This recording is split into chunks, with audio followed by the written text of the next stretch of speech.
ఘనమైనవి నీ కార్యములు నా ఎడల, స్థిరమైనవి నీ ఆలోచనలు నా యేసయ్యా. ఘనమైనవి నీ కార్యములు నా ఎడల, స్థిరమైనవి నీ ఆలోచనలు నా యేసయ్యా.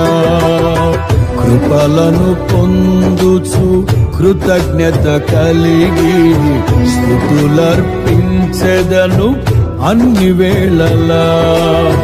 కృపలను పొందుచు కృతజ్ఞత కలిగి స్తుతులర్పించెదను అన్ని వేళలా. అనుదినము నీ అనుగ్రహమే, ఆయుష్కాలము నీ వరమే. అనుదినము నీ అనుగ్రహమే.